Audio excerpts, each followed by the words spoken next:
Dear students, welcome to the class. Today, I would like to talk about Glorious Revolution of 1688 or English Revolution of 1688. We know different types of revolutions. Some revolutions are bloodshed revolutions, some revolutions are bloodless revolutions. For example, French Revolution, Russian revolutions, these are the best example for bloodshed revolutions. Whereas agrarian revolutions, industrial revolutions, even glorious revolution of 1688 or English Revolution are the best examples for bloodless revolutions. നമുക്ക് വിവിധ തരം റെവല്യൂഷൻസിനെ പറ്റി അറിയാം അല്ലേ? ചില revolutions blood shed revolutions ആണ്, രക്തരൂക്ഷിത വിപ്ലവങ്ങളും. ചിലത് രക്തരഹിത വിപ്ലവങ്ങളും എന്ന് അറിയപ്പെടും. ഉദാഹരണമായിട്ട് ഫ്രഞ്ച് റെവല്യൂഷൻ, റഷ്യൻ റെവല്യൂഷൻസ്, ഇതൊക്കെ രക്തരൂക്ഷിത വിപ്ലവങ്ങളാണ്. ലോകം കണ്ടതിൽ വെച്ച് ഭയാനകമായ വിപ്ലവങ്ങളിൽ ഒന്നാണ് ഫ്രഞ്ച് റെവല്യൂഷൻസ് എന്നൊക്കെ പറയുന്നത്. എന്നാൽ ചില റെവല്യൂഷൻസ് യാതൊരുവിധ തരത്തിലും രക്തച്ചൊരിച്ചിലുകളൊന്നുമില്ലാതെ രക്തരഹിതമായ വിപ്ലവങ്ങളുണ്ട്.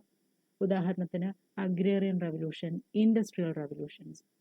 അത്തരത്തിൽ ഒരു രക്തരഹിത വിപ്ലവമായിരുന്നു 1688 ഇംഗ്ലണ്ടിൽ നടന്ന revolutions. And this revolution came to be known as glorious revolution. ഇത് മഹത്തായ വിപ്ലവം എന്ന പേരിലാണ് ചരിത്രത്തിൽ 1688 ഇംഗ്ലണ്ടിൽ നടന്ന വിപ്ലവത്തെ രേഖപ്പെടുത്തിയിരിക്കുന്നത്. And why 1688 English Revolution generally known as glorious revolution or bloodless revolution? എന്തുകൊണ്ടാണ് ഇത് ഗ്ലോറിയസ് റെവല്യൂഷൻ എന്നറിയപ്പെടാൻ കാരണം? The term glorious revolution refers to the series of events took place in England the period between 1685 to 1689 and which culminated the exile of King James II and accession to the throne of Mary and William. 1685 മുതൽ 1689 വരെ ഇംഗ്ലണ്ടിൽ നടന്ന ഏതാനും പ്രശ്നങ്ങളും അതിൻ്റെ സംഭവ വികാസങ്ങളും, അതിൻ്റെ ഒടുവിൽ അന്നത്തെ രാജാവായിരുന്ന ജെയിംസ് സെക്കൻഡ് രാജ്യം വിട്ടുപോവുകയും നാടുവിടുകയും തുടർന്ന് അദ്ദേഹത്തിൻ്റെ മകളും മരുമകനും അധികാരത്തിലെത്തുകയും ചേർന്ന ഒരു രാഷ്ട്രീയ പ്രക്ഷോഭമാണ് ഗ്ലോറിയസ് റെവല്യൂഷൻ അഥവാ രക്തരഹിത വിപ്ലവം അല്ലെ മഹത്തായ വിപ്ലവം എന്ന പേരിൽ അറിയപ്പെടുന്നത്. And it has also been seen as a watershed in the development of the constitution and especially of the role of the parliament. ഈ യുദ്ധത്തിൽ അല്ലെങ്കിൽ ഈ വിപ്ലവത്തിൽ ഏറ്റവും കൂടുതൽ മുന്നിട്ട് നിഴലിച്ചു നിൽക്കുന്നത് അല്ലെങ്കിൽ ഇതിൻ്റെ ഒരു പ്രാധാന്യം എന്ന് പറയുന്നത് the victory of constitution and also the victory of parliament. ഇംഗ്ലണ്ടിലെ പാർലമെന്റിന്റെയും ഇംഗ്ലണ്ടിലെ കോൺസ്റ്റിറ്റ്യൂഷന്റെയും വിജയമാണ് ഈ വിപ്ലവത്തിന്റെ ഏറ്റവും മഹത്തായ ഒരു അനന്തരഫലം അല്ലെങ്കിൽ റിസൾട്ട് എന്ന് പറയുന്നത്. Actually, the root cause of the war is a conflict between monarchs and parliament on a question that who is supreme, whether monarchs or parliament. So the root cause of this revolution, I said that there is a question on who is supreme, whether monarch or parliament. So it is James II, he believed that and he stated that monarch is absolute. And whereas parliament, they stated that the parliament is supreme. So there is a question arise between them, the parliament and parliamentarians and the monarch, who is supreme. So that was the root cause of the 1688 revolutions. So I said that the period between, there were number of incidents took place or the series of events took place in England period between 1685 to 1689. In 1685, James II came to power or succession of James II. 1685 James second അധികാരത്തിൽ വരുന്നത്. James സെക്കൻഡിന്റെ പീരീഡിലാണ് ഈ revolution നടന്നത് എന്ന് ഞാൻ തുടക്കത്തിലെ പറഞ്ഞിരുന്നു. മറ്റൊരു പ്രധാന സംഭവം 1686 1686 James second he repealed test act. റിലീജിയനുമായി റിലേറ്റഡ് ആയിട്ട് കുറേ അധികം പരിഷ്കാരങ്ങൾ, റിഫോംസ് ജെയിംസ് സെക്കൻഡ് ഇംഗ്ലണ്ടിൽ കൊണ്ടുവന്നിട്ടുണ്ടായിരുന്നു. He brought a series of religious reforms in England. And also again in 1685, Declaration of Indulgence, again the matter related to religion. Then in 1688, the Glorious Revolution, and 1689, Bill of Rights and the victory of Parliament. So the period between 1685 to 1689, series of events, there was a series of events took place in England. The throne of James II, or the accession of James II to the power of England. Then 1686 repeal of Test Act, 1687 Declaration of Indulgence, 1688 Glorious Revolution, and the Parliament passed a bill which is known as Bill of Rights in 1689. Then let us discuss about the causes of Glorious Revolution one by one. Glorious റെവല്യൂഷന് കാരണമായ അല്ലെങ്കിൽ അതിലേക്ക് lead ചെയ്ത പ്രധാനപ്പെട്ട കാരണങ്ങൾ എന്തൊക്കെയെന്ന് നമുക്ക് നോക്കാം. The first cause of glorious revolution is political cause. Glorious റെവല്യൂഷന് കാരണമായ ആദ്യത്തെ പ്രധാന കാരണം എന്ന് പറയുന്നത് രാഷ്ട്രീയ കാരണങ്ങളായിരുന്നു. After the death of Charles second, who was a Stuart ruler, his brother James second came to the throne of England. ഇംഗ്ലണ്ടിലെ ഭരണാധികാരിയായ ചാൾസ് സെക്കൻഡ്, അദ്ദേഹം സ്റ്റുവർട്ട് രാജാവാണ്. അദ്ദേഹത്തിൻ്റെ മരണശേഷം അദ്ദേഹത്തിൻ്റെ ബ്രദറായ ജെയിംസ് സെക്കൻഡ് അധികാരത്തിൽ വരുന്നു. സാധാരണഗതിയിൽ രാജാവ് മരിച്ചു കഴിഞ്ഞാൽ അദ്ദേഹത്തിൻ്റെ മക്കളായിരിക്കും അധികാരത്തിൽ വരിക. But in the case of Charles second, after him his brother came to power. സ്വാഭാവികമായും എന്തുകൊണ്ടായിരിക്കും ബ്രദർ അധികാരത്തിൽ വരാനുണ്ടായിരുന്ന കാരണം? Because the ruler, the Charles II, had no legitimate offspring. The Charles II had children, but he had no legitimate offspring.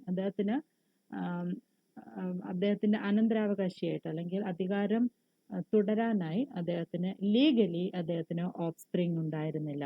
And that's why James II became the successor of Charles II. And his right to throne was already challenged by British Parliament by a bill called Exclusion Bill. പക്ഷേ James second അധികാരത്തിൽ വരുന്നത് ഇംഗ്ലണ്ടിലെ പാർലമെന്റേറിയൻസിന് ആർക്കും താല്പര്യമുണ്ടായിരുന്നില്ല. So in order to prevent the entry of James II to the throne of England, the parliamentarians already challenged, and he presented a bill before the parliament. That bill came to be known as Exclusion Bill. അപ്പോൾ James second അധികാരത്തിൽ വരുന്നതിന് മുൻപേ തന്നെ, അതായത് Charles second അധികാരത്തിൽ ഇരിക്കുമ്പോൾ തന്നെ British parliament അവിടെ ഒരു ബില്ല് പാസ്സാക്കാൻ ശ്രമിക്കുന്നുണ്ട്. They tried to pass a bill in order to prevent the entry of James II to the throne of England or power of England. ഇംഗ്ലണ്ടിന്റെ അധികാരിയായി ജെയിംസ് സെക്കൻഡ് വരുന്നത് തടയിടുന്നതിന് വേണ്ടി parliament ഒരു ബിൽ അവിടെ prepare ചെയ്യുന്നുണ്ട്. It was a parliamentary bill aimed to exclude James II from the line of succession in favor to James Court.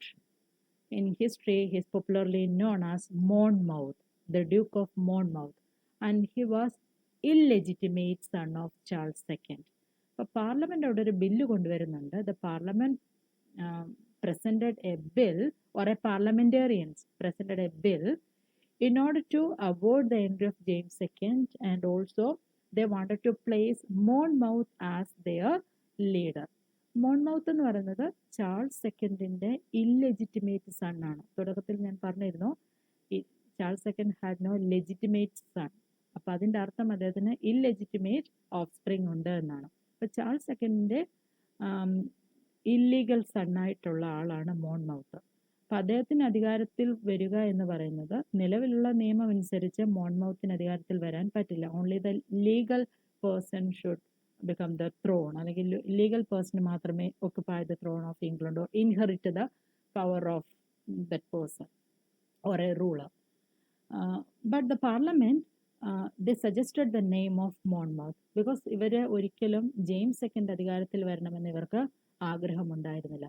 And one parliamentarian, Anthony Cooper, who introduced this bill in parliament, and they could pass it in House of Commons, but they failed to make it as an act because they did not have the support of House of Lords.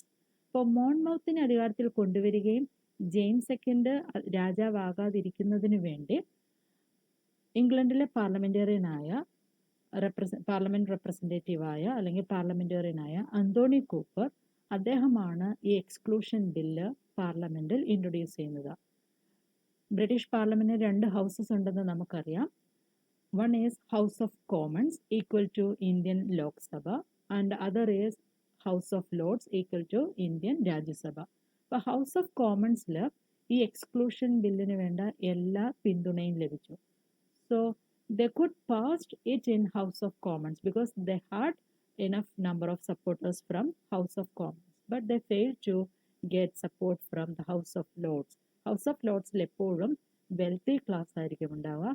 They always supported royal rule or a monarchs. അവരെപ്പോഴും royal റൂളിനെ support ചെയ്യുന്നവരായിരിക്കും, അല്ലെങ്കിൽ noble ക്ലാസ്സിനെ support ചെയ്യുന്നതായിരിക്കും. And why parliament oppose James second? എന്തുകൊണ്ടാണ് why parliamentarians presented this exclusion bill, അല്ലെങ്കിൽ എന്തുകൊണ്ട് why they oppose James second? The reason is because they knew that James II was a staunch Catholic and they feared that Catholicism would be restored if James came to power. അപ്പോൾ എന്തുകൊണ്ട് ഇവർ James second അധികാരത്തിൽ വരുന്നത് തടയിടുന്നു എന്ന് ചോദിച്ചാൽ, James second ഒരു കാത്തലിക്കാണ്. അപ്പോൾ ഇംഗ്ലണ്ടിൽ നമ്മൾ ഓൾറെഡി നമുക്കറിയാവുന്നതാണ്, ഇംഗ്ലണ്ടിൽ റിലീജിയൻ എല്ലാ കാലത്തും ഒരു ഇഷ്യൂ ആയിട്ടുണ്ടായിരുന്നു, ഒരു പ്രശ്നമായിരുന്നു. ട്യൂഡർ പീരീഡിൽ ആണ് ആ റിലീജിയസ് ഇഷ്യൂ വളരെ അക്യൂട്ടായിരുന്നത്.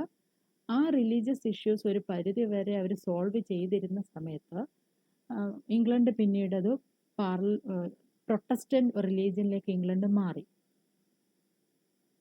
ട്യൂഡേഴ്സിന് ശേഷം വന്ന സ്റ്റുവർട്ട് ആദ്യത്തെ റൂളറായ സ്റ്റുവർട്ട് ഡൈനാസ്റ്റിയിലെ ആദ്യത്തെ റൂളറായ ജെയിംസ് സെക്കൻഡ്, രണ്ടാമത്തെ റൂളറായ ചാൾസ് സെക്കൻഡ്, ഇവരൊന്നും വലിയ തോതിലൊന്നും അവരുടെ റിലീജിയസ് ഇൻട്രസ്റ്റ് അവിടെ അവർ ഷോ ചെയ്തിട്ടില്ല, എക്സ്പ്രസ് ചെയ്തിട്ടുണ്ടായിരുന്നില്ല. എന്നാൽ James second he was a staunch Catholic. അദ്ദേഹം ഒരു കാത്തലിക്, അന്ധമായി കാത്തലിക് അല്ലെങ്കിൽ കാത്തലിസത്തിൽ അത്രയും അധികം അടിയുറച്ച് വിശ്വസിക്കുന്ന ആളായിരുന്നു ജെയിംസ് സെക്കൻഡ്. അപ്പം ജെയിംസ് സെക്കൻഡ് ബ്രിട്ടീഷ് പാർലമെന്റേറിയൻസിനറിയാം he will restore Catholicism or he try to restore Catholicism there. അപ്പോൾ ജെയിംസ് അധികാരത്തിൽ വരികയാണെങ്കിൽ എന്തായാലും കത്തോലിക് റിലീജിയൻ ഇംഗ്ലണ്ടിൽ കൊണ്ടുവരും എന്ന് പാർലമെന്റേറിയൻസിനറിയാം. സോ അതാണ്, that was the one reason that they objected or they opposed the entry of James II into the power of England. And they had another political cause. Another major political issue is James II relation with Louis XIV of France. It was against the wishes of British Parliament. മറ്റൊന്ന് ഇവർക്ക് James സെക്കൻഡുമായിട്ടുള്ള എതിർക്കാനുള്ള മറ്റൊരു reason എന്ന് പറയുന്നത് the foreign policy of James second, which means James second had a relation with French ruler Louis XIV. ഇംഗ്ലണ്ടിനെ സംബന്ധിച്ച് France എന്ന് പറയുന്നത് അവരുടെ റിലീജിയസ്ലി കൊമേഴ്ഷ്യൽ വൈസ് ഒക്കെ അവരുടെ ശത്രുവാണ്. അപ്പം ഇൻഡസ്ട്രിയൽ റവല്യൂഷന് ശേഷം ഇംഗ്ലണ്ടും ഫ്രാൻസുമാണ് പല വേദികളിലും കൊമേഴ്ഷ്യൽ ഇൻട്രസ്റ്റിൻ്റെ പേരിൽ ഫൈറ്റ് ചെയ്യുന്നത്. അപ്പം സ്വാഭാവികമായും ഇംഗ്ലണ്ടിൻ്റെ ശത്രു തന്നെയായിരുന്നു France. And that time the parliamentarians saw that, or they observed that their ruler maintained a cordial relation, a friendly relation with France. ഫ്രാൻസുമായിട്ട് അവർക്ക് അദ്ദേഹത്തിന് സൗഹൃദമുണ്ട് എന്ന് കണ്ടെത്തിയതോടുകൂടി പാർലമെന്റേറിയൻസ് ജെയിംസ് സെക്കൻഡിനെ അംഗീകരിക്കാൻ തയ്യാറല്ല. Then another political cause is James II was the follower of a theory called divine right kingship, and his chief object was to rule the country despotically. മറ്റൊന്ന്, James second he always supported this theory, divine right kingship. James second എല്ലാ കാലത്തും divine right കിങ്ഷിപ്പിനെ support ചെയ്യുന്ന ആളാണ്. We know that what is divine right kingship. According to divine right kingship, the ruler claimed that, or the king claimed that they are the representative of God on earth. ദൈവത്തിന്റെ പ്രതിപുരുഷന്മാരാണ് എന്നാണ് അവർ അവകാശപ്പെടുന്നത്. So James second also believed in this theory and he wanted to perform just like a ഡെസ്പോട്ട്.